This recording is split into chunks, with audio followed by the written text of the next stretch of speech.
G'day, welcome to Scrounger's Workshop, and I'm Stuart. If you want to jump ahead, there are timestamps down in the description. Otherwise, let's continue. DeWalt 996, B, N, whatever your suffix is, they're a great drill. I love this thing, but they have one Achilles heel, and that's the chuck. If the chuck is damaged on your drill, doesn't work anymore, whatever, you're really in a world of hurt. You're up shit creek, basically, because DeWalt, whether it's engineering or marketing, I don't know, but they've changed the way the chuck is held onto the drill. No more is there a left-hand screw that you simply undo and then knock the chuck off. Now the only way to get this chuck off is to pull the drill apart from here all the way through and knock the chuck out from the inside out. Comes out with the Arbour shaft on it, which you then need to get off. And it's not easy. If there's no bolt or screw holding that chuck on there, then what the hell's holding it on? If you try putting an Allen key in the chuck and belting it with a hammer to undo it, I can almost guarantee you're going to break the transmission before that chuck will let go. Okay, look, if you've never pulled cordless tool apart before and you're not really mechanical or not very handy, don't do it. It's not an easy job, even for those of us that have pulled these things apart a few times before. Okay, you're going to need a fair bit of heat to get this chuck out. All right, I will give you some alternative repair methods at the end of the video. This is not a step-by-step how to do it. It's how I did it to fix my drill for me. It's up to you to work out if that's suitable for you. Because of the way I've put this video together using 3 separate videos, there are going to be times where in the video you're going to see my drill or pieces of the drill with the chuck on it.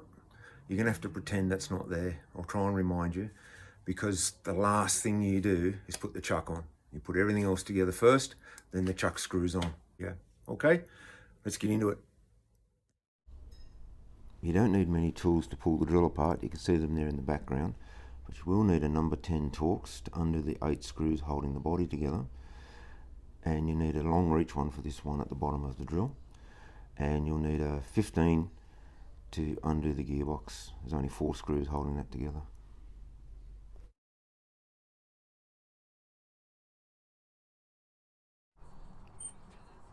So I'm just going to use a socket drive here.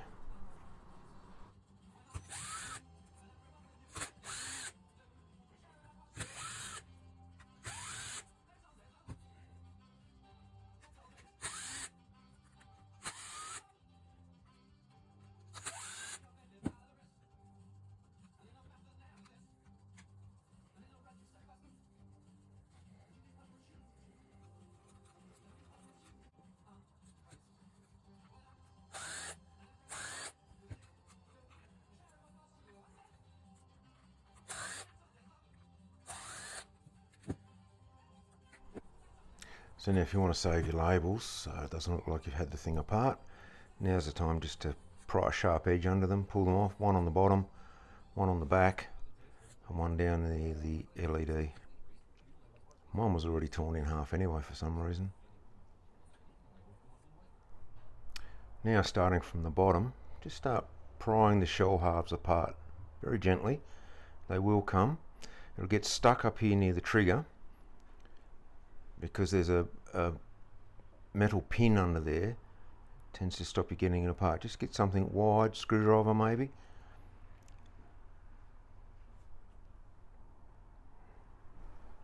And just pry that open gently. You see the metal pin there? Once that's loose, it'll come apart quite easily. You'll need to pull the gearbox forward a fraction to release the shell half. There you go, she's out.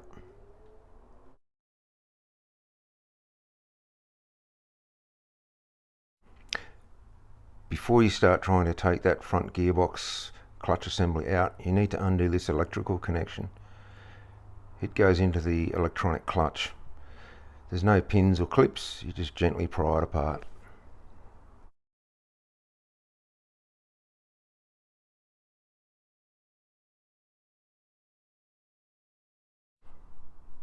Okay, now you can remove the transmission. You need to roll the motor out of its cradle towards you like that, so that the speed selector comes out.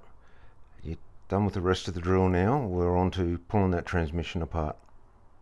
You'll need to remove those two number 10 Torx screws to release the plastic cover.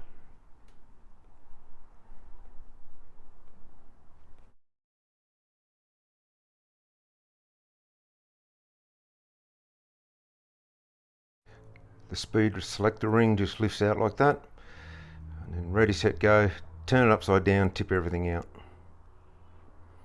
There's your transmission and your speed selectors. Obviously try and keep this assembly together. You will need some graphite grease though to re-grease it all.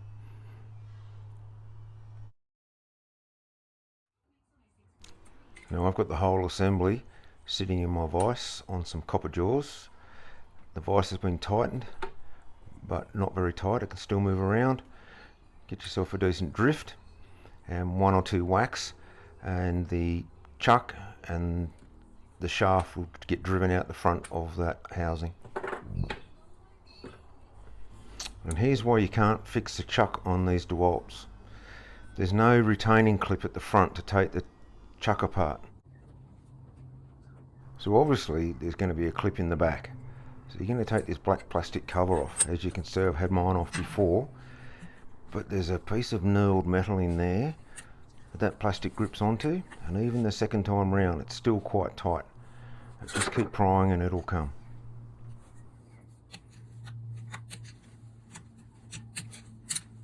And here's the chuck with the Arbour sticking out of it. You can't access the chuck from the back because DeWalt used a circlip that you can't get hold of to compress it, to release it. There's just no way of getting that off. If only a DeWalt had used a circlip like this one, life would be a lot easier. So now to get on with separating the chuck from the drill's Arbour. And for this, you're going to need a lot of heat. I'm using oxy-acetylene here. I've heard a story that the way DeWalt attached the drill's Arbour to the chuck is they cryogenically freeze that shaft, and then when they take it out of the freezer they screw the chuck on quickly, and then when the Arbour warms up to room temperature they're joined, and that's it. There seems to be no locking compound at all. You'll see a bit further on. Hopefully you can notice I'm playing the heat on parts of the chuck, trying to stop the heat directly going onto that shaft. The parts are getting red hot and it still won't let go. So I'm into it again here.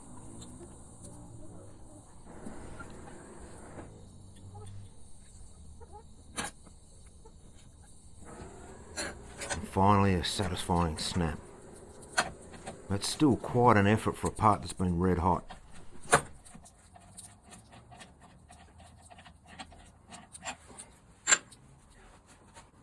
Now look at these threads. Look at that. Absolutely spotless. So I think the freezing story is true.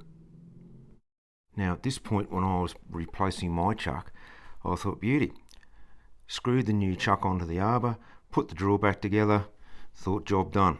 Well, I was wrong, and I'll show you why in a minute. But this is Lucy. It's her first birthday and she's that tired that she fell asleep cuddling some of her new toys.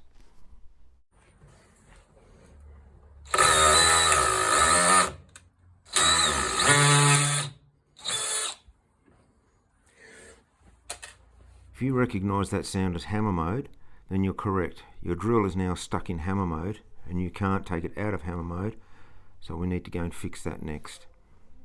So what's happened? When you knock the shaft through the housing, we've also upset the hammer mechanism, which is right behind the chuck, and it's very difficult to see. But continue on and we'll get it sorted. Now we're back here at the housing. You need to undo these screws. I'm using an impact driver, but be warned, they have Loctite on the threads, so it's very easy to ruin the heads on them. Using a fine flat bladed screwdriver, just gently pry that housing out. It's just the tension of the two triangular springs holding that end plate in, and then once that's off you can just lift off your clutch selector ring put that to one side.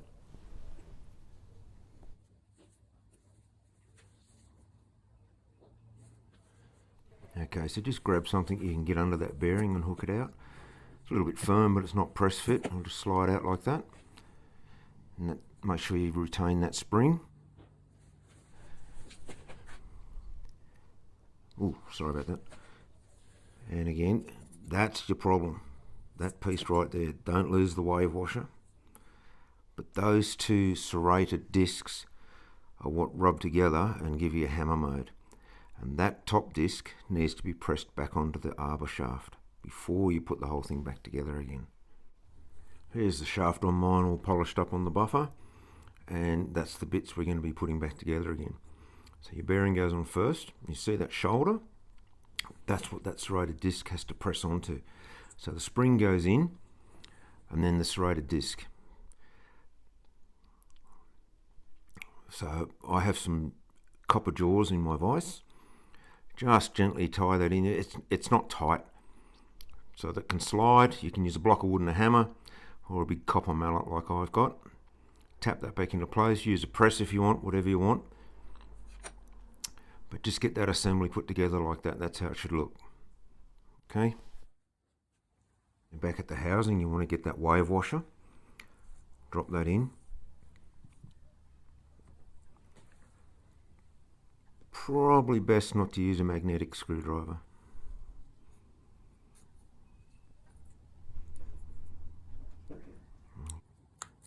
Snapped in like that.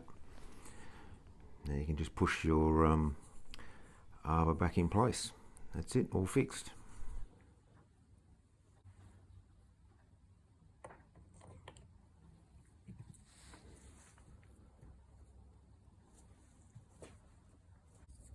When you're refitting your selector sleeve, line up number 1 with the arrow on the top of the housing.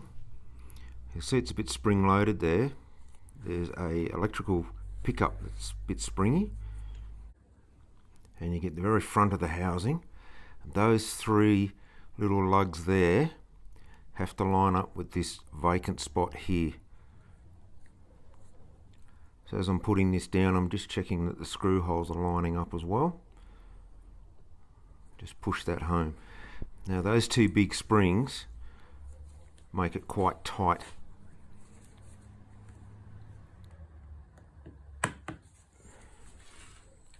Get this thing to snap into place.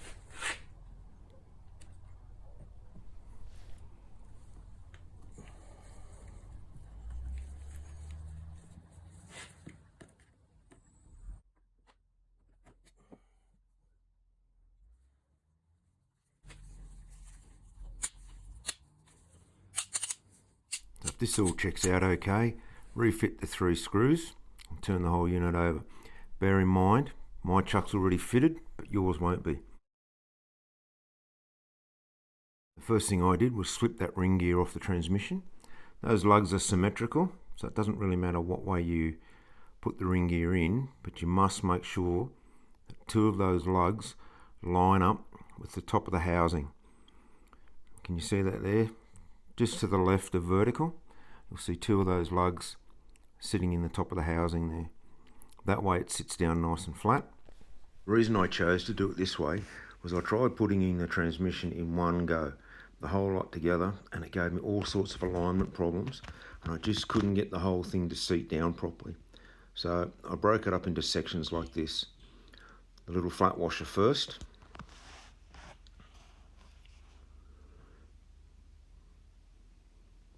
It's pretty obvious how that goes in.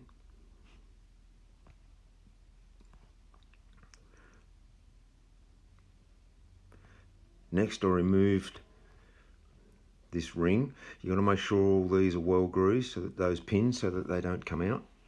It's only grease holding this together. I removed this unit, put it in the bottom as well.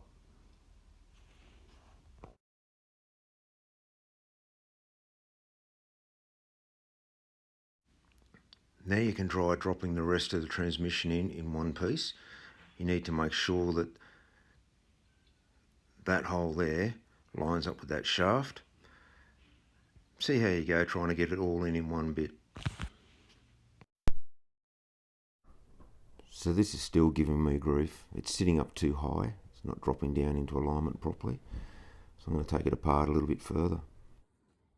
So what I've done here is removed the next piece of the transmission. You can see that ring there with all the planetary gears on it. And I've dropped that in next. You need to make sure it beds down and you've got about 10 mil of that shaft sticking out. Then the top piece went in. This is how I did it. Several pieces. Look at that, lined up really quickly. You may get it first time you dropping the whole transmission in. It gave me a few issues, so for me, this turned out to be the easiest way. The ring selector, that's your speed selector, just drops in, just sits there loose like that. And then you're ready to put your cover plate on. The gap in the cover plate goes to the top. Place the screws, your transmission's back together again.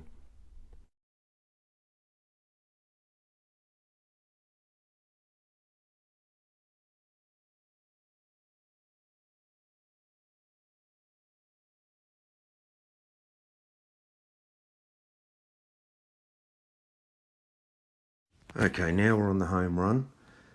Just remember your drill still won't have the chuck fitted to it yet. But we'll just get this housing back together again. All done. So again, you need to pull the motor forward a little bit. Those two black rails on top of the motor, engage with your speed selector. And just keep fiddling and wiggling and fiddling. It will go.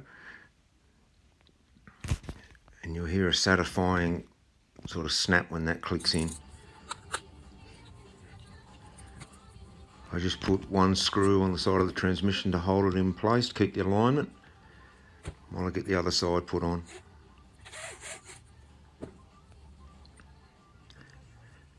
Don't forget to connect that up. They have an electronic clutch in them now. And just make sure your forward reverse button's connected properly.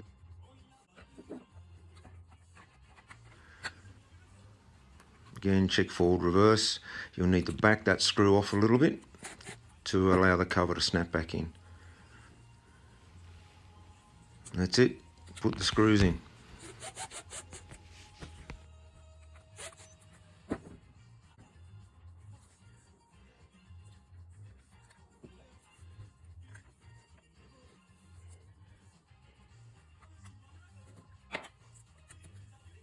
Just for the record, I only put a few screws in, just enough to hold it together so I could actually test that it works.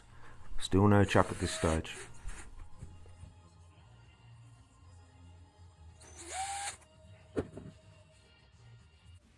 So here's what your drill should look like. Slip a battery in, give it a test.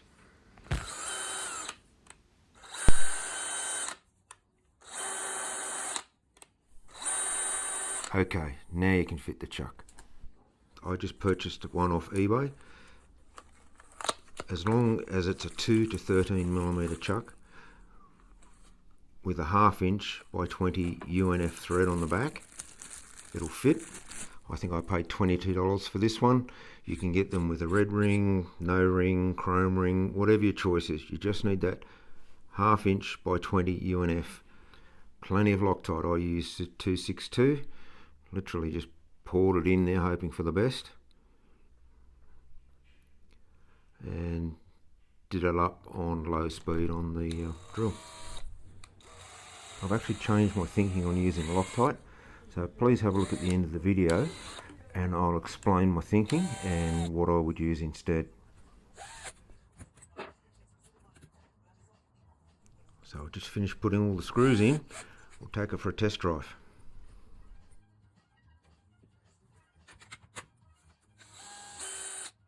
Now hopefully we fix the hammer.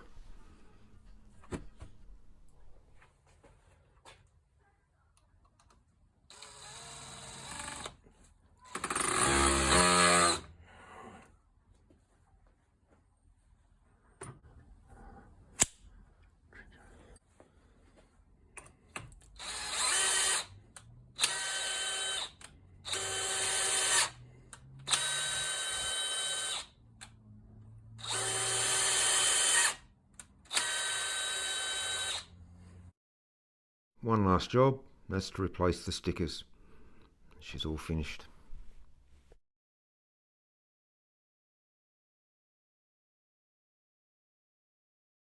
How many warranty years do you get? 3. How many bought it though? Just a bit of a run. Chasing that pipe. Cool.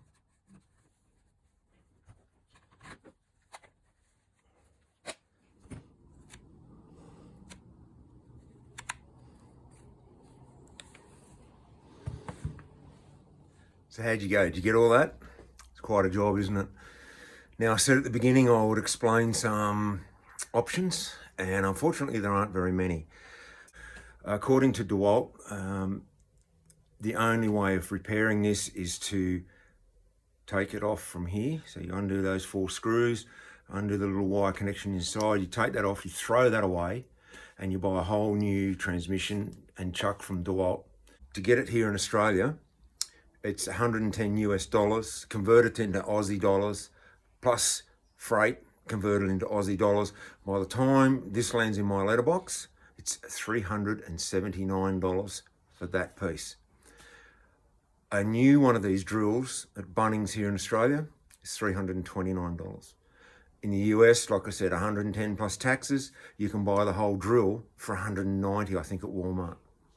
Up to you to make the choice.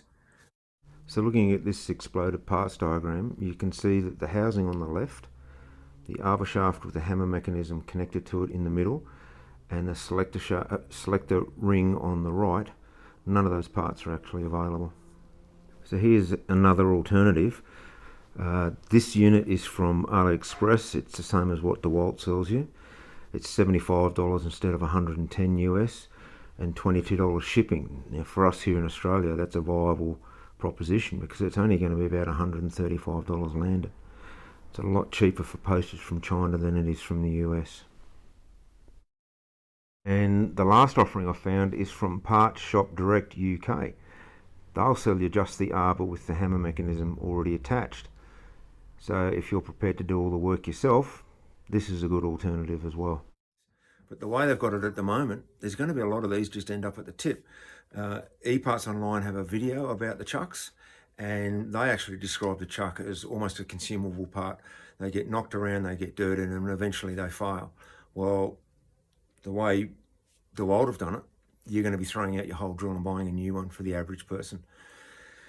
Whether they go back to manufacturing it the old way or whether they're going to leave it like this, I don't know. I think market pressures will tell. I don't think people are going to spend all that money on a drill and then find they have to throw it out because the chuck is damaged. They'll go to a different brand, I hope, and then DeWalt will change back. We'll see how that goes. Now, as I stated earlier, I've had a rethink about using Loctite. I think I would actually use a 2-part epoxy to glue the chuck in place. Usually I find 2-part epoxy breaks down under extreme heat like I did with the oxy, and I think if you're going to be doing a lot of reverse work, especially hammer reverse work, I don't know why, but you might do that with your drill, I think the epoxy will lock it in better than the Loctite will, and that's probably the reason that DeWalt have to offer the whole assembly. They can't guarantee that someone can put the chuck on without it coming off in reverse.